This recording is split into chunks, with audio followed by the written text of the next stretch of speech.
coucou tout le monde, aujourd'hui on se retrouve dans une nouvelle vidéo et comme vous l'avez vu dans le titre, il va s'agir de la pile à lire du printemps. À la base je ne voulais pas forcément faire de pile à lire pour une saison ni pour un délai imparti, mais je me suis dit c'est les livres que j'ai envie de sortir prochainement et vu que je ne savais pas comment nommer cette vidéo, bah j'ai décidé de l'appeler pile à lire du printemps.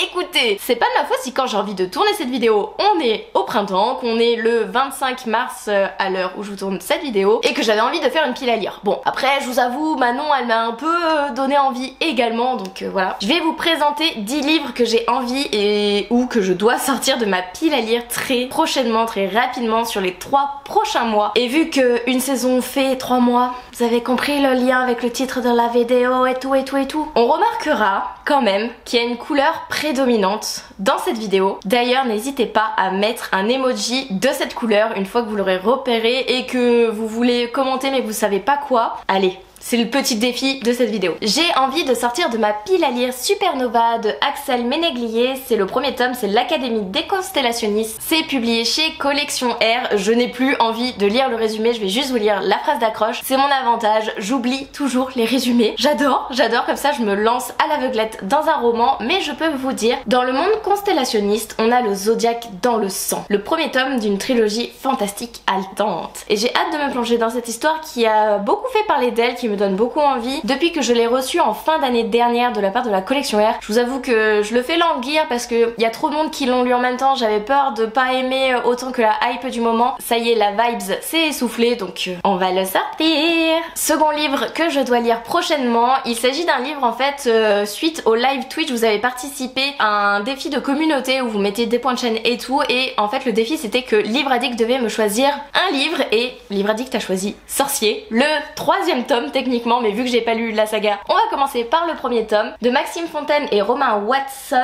C'est Les sources de l'ombre, c'est publié chez Gulfstream. Ma mère l'a lu, a beaucoup aimé, ça parle de magie, de sorciers, vous l'aurez compris, de tarot, de jeux de cartes et tout. J'ai pas envie de relire le résumé, mais ouais, ma maman a beaucoup aimé, elle m'en a parlé en bien et tout, donc j'ai envie de le dégommer. En plus c'est écrit gros, c'est aéré, les chapitres ont l'air assez courts, assez addictifs, assez prenants, et en plus il y a un petit jeu de cartes au début et à la fin de chaque tome, il me semble. Et puis j'ai une magnifique dédicace, voilà.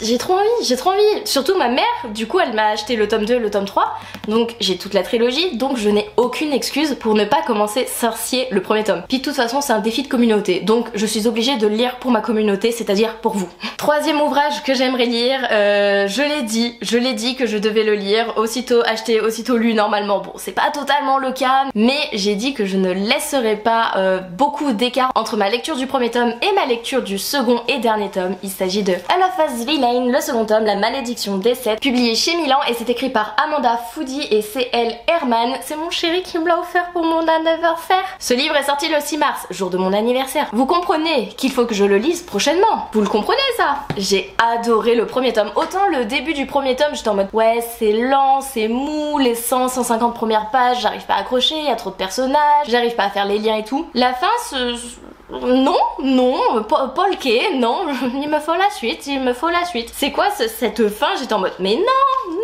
J'ai hâte de savoir le fin mot de cette histoire. C'est une dystopie, c'est un petit mélange entre Hunger Games, Le Labyrinthe, Divergente, vraiment. Ah j'adore. J'ai pas tant lu de dystopie que ça quand j'étais jeune, et là je me venge entre Absolu et Elipha's Villain. Là ça y est, c'est reparti. C'est dans ma ligne de mire là, vous voyez. Sous les recommandations de Terry, donc derrière mes binocles, je vais lire Esther Parmentier. Oui, elle a pas arrêté de nous spammer au club de lecture, et du coup ça a été le livre choisi pour le club de lecture du mois d'avril, et il est entre mes mains, je l'ai ajouté, je vais le lire. Et la topatier, apparemment il y a 3 tomes mais on n'est pas obligé de lire les 3 tomes. J'étais à peine recrutée par l'agence comme sorcière stagiaire que je devais faire équipe avec l'agent Lohan, et du coup en fait c'est une petite sorcière qui a pas tant de pouvoir que ça, à part qu'elle peut voir les pouvoirs des autres. Du coup elle sait s'il y a un sorcier ou un magicien en face d'elle, c'est son seul pouvoir. Elle a l'impression que son pouvoir ne sert strictement à rien, mais en fait on va aller de petite péripétie en petite péripétie. Il y a beaucoup d'humour dans ce texte, apparemment j'ai hâte de le découvrir. C'est écrit gros, c'est aéré, c'est de la jeunesse, ça va se dévorer. 5e livre que j'ai envie de lire prochainement, il s'agit d'un livre que Manon, donc Vibration Inspiration littéraire m'a offert tadadadam, The Present Healer de Lynette Noni et c'est publié chez Hachette Romance, c'est le premier tome. Elle me l'a offert, c'est pour Noël, celui-ci si je dis pas de bêtises. Ben j'ai plus qu'un an pour le lire, on se souvient de ma règle de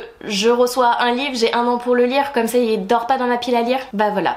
Et puis il me fait trop envie, Manon elle arrête pas de me spammer avec ça. Le tome 3 est sorti récemment donc je me dis allez vas-y tu peux commencer la saga, tu peux voir si tu aimes et tout pour acheter le second et le troisième tome, vas-y fonce, Manon a adoré, elle te le recommande fortement, chaudement. Voilà il est là. Manon si tu vois cette vidéo regarde, dans les 3 prochains mois il est censé partir celui-là.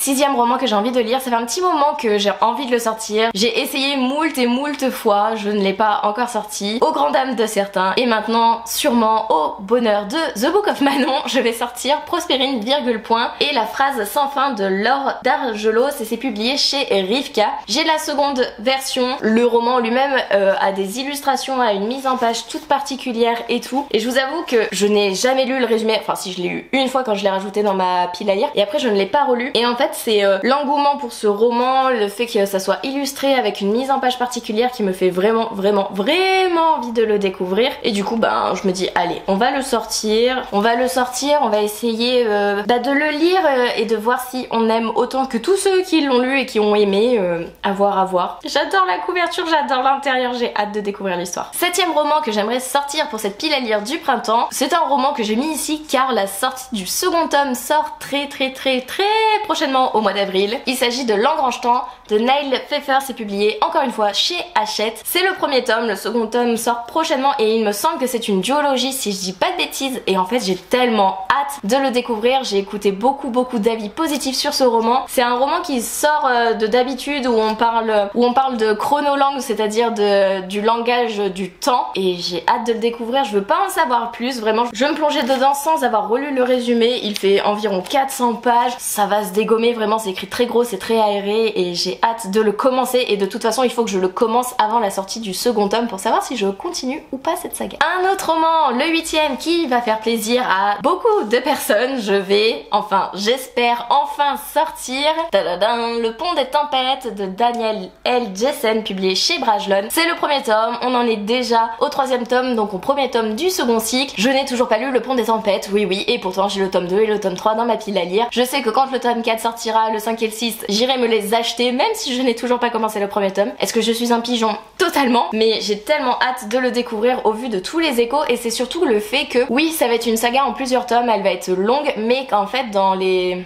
il va avoir 3 cycles de 2 duologies et dans chaque duologie on va suivre 2 personnages différents. Du coup on peut lire le premier et le second tome et s'arrêter à ce moment-là si on n'a plus envie de continuer la saga ou quoi. Apparemment ça suffit amplement, c'est pas... On a envie d'en savoir plus mais c'est pas non plus une fin ouverte quand on termine le second tome et je trouve ça chouette d'avoir fait une saga en plusieurs cycles avec des personnages différents et tout et j'ai tellement hâte de le découvrir. De toute façon comme tous les livres que je suis en train de vous présenter là techniquement, si j'ai envie de les sortir dans les 3 prochains mois, c'est bien pour une raison. Les 2 derniers, ce sont 2 collections R, c'est des services presse, donc des livres que j'ai reçus gratuitement de la part de la maison d'édition, donc merci à eux. Et j'ai tellement envie de les sortir, mais j'avais d'autres priorités en ce début d'année, mais ils étaient toujours dans un petit coin de ma tête en mode mais tu sais que tu as dit que tu voulais me lire prochainement? Oui, je vais te lire prochainement. Tout d'abord, il y a 6 baisers manqués et une histoire d'amour de Tess Sharp, publiée chez la collection R du coup. Et là c'est plutôt une histoire d'amitié ou de... c'est plus un enemies to lover je crois,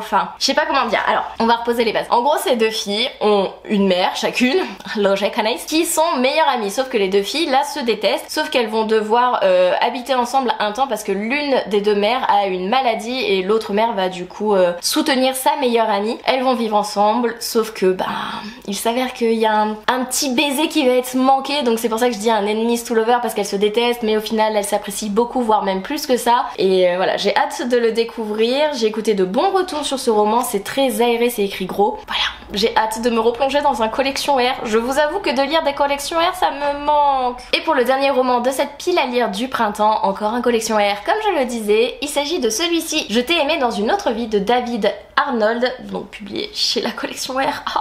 Une histoire intemporelle sur deux adolescents dont l'amour survit à la mort. C'est Adam Silvera qui a écrit cette petite phrase d'accroche et je vous avoue que Adam Silvera, je l'adore, donc je lui fais totalement confiance. Je vais pas vous lire le résumé, je veux vraiment me laisser la surprise. Un récit réjouissant et poétique sur la puissance de l'amour sous toutes ses formes. Le livre le plus drôle, le plus triste, le plus romantique du monde. Voilà, il a plein de petites phrases d'accroche où t'es en mode mais oui mais j'ai envie de le lire, j'ai envie de le découvrir. J'avoue que j'adore la couverture, le résumé m'avait beaucoup plu quand je l'ai lu, donc j'ai hâte de le sortir de cette pile à lire également dans les 3 prochains mois. On y croit? Voilà, je vous ai présenté du coup les 10 livres que j'aimerais lire pour les 3 prochains mois, donc pour la pile à lire du printemps. On se souvient que les piles à lire et moi on n'est pas très copains, d'accord? Donc on est indulgent sur le fait que je risque de ne pas lire ces 10 livres. Mais vraiment à l'heure d'aujourd'hui, même ça fait déjà 15 jours, 3 semaines, que tous ces livres là, je les ai en tête, j'ai envie de les lire et tout, c'est juste pas le bon moment pour les commencer. Donc j'espère avoir le temps de les lire, avoir encore cette envie de les lire, de les sortir de ma pile à lire. On verra bien, de toute façon vous verrez tout ça durant mes points lecture, à chaque fois, chaque mois. Ça j'arrive à m'y tenir et je suis assez contente. Et puis si ça marche pour moi, cette pile à lire du printemps, peut-être qu'on refera pour l'été, pour l'automne, pour l'hiver, que sais-je, on verra. N'hésitez pas, comme je le disais en début de vidéo, à mettre un petit emoji à la couleur de la majorité des livres de cette pile à lire, c'est-à-dire le bleu. Vous pouvez mettre ce que vous voulez, des vagues, un cœur, un petit nuage, que sais-je, ce que vous voulez, tant qu'il y a du bleu sur cet emoji. N'hésitez pas à liker, commenter et à vous abonner si vous le souhaitez. Et moi je vous laisse, je vous fais des bisous et je vous dis à une prochaine vidéo. Bye!